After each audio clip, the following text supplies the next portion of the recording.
फक्त ह्याला इमान धडकल्यावर मी उठून उभा राहिली. काय वाजलं म्हणून तर इमान, मी म्हणलं आता काय खरं नाही बाबा, इमान पडलं. बाहेर निघलं दार उघडून, काय झालंय का तर नाही म्हणले. काय झालं, किती वाजता हे पडलं विमान? 8:30 वाजले असतील का सर?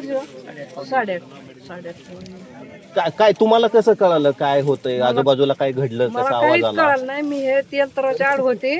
फक्त ह्याला इमान धडकल्यावर मी उठून उभा राहिली. काय वाजलं म्हणून तर इमान, मी म्हणलं आता काय खरं नाही बाबा, इमान पडलं म्हणल्यावर थोडी मी पड्यात सरली. पुन्हा इमान खाली बसलं. इमान खाली बसले, मी बघाय आली. म्हणलं माणसं आत किती काय झालंय बघावं म्हणलं.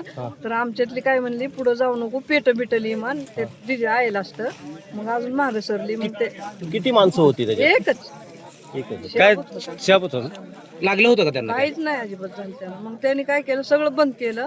बाहेर निघलं दार उघडून, काय झालंय का तर नाही म्हणले. काय झालं, मग त्यांनी दार बिरं उघडून बाहेर निघले. आम्ही सगळी जवळ आलो. समोर नव्हता आलो. किती वाजता हे पडलं विमान? 8:30 वाजले असतील का सर? 8:30. काय तुम्हाला कसं कळालं काय होतंय, आजूबाजूला काय घडलं, मला कसा आवाज काहीच आला? कळालं नाही. मी हे तेलतराच्या आड होते. फक्त ह्याला इमान धडकल्यावर मी उठून उभा राहिली. काय वाजलं म्हणून तर इमान, मी म्हणलं आता काय खरं नाही बाबा, इमान पडलं म्हणल्यावर थोडी मी पड्यात सरली. पुन्हा इमान खाली बसलं. इमान खाली बसले, मी बघाय आली. म्हणलं माणसं आत किती काय झालंय बघावं म्हणलं.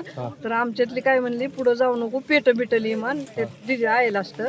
मग अजून मागे सरली. मग ते किती माणसं होती त्याच्यात? एकच काय शाबत होतं? लागलं होतं का त्यांना? काहीच नाही अजिबात झालं त्याला. मग त्यांनी काय केलं, सगळं बंद केलं.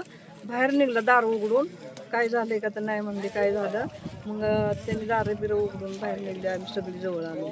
समोर नव्हता आलो. महाराष्ट्रातील सर्व बातम्यांचे विश्वासार्ह व्यासपीठ, सकाळच्या सर्व सोशल मीडिया प्लॅटफॉर्मला लाईक, फॉलो आणि सबस्क्राईब करा.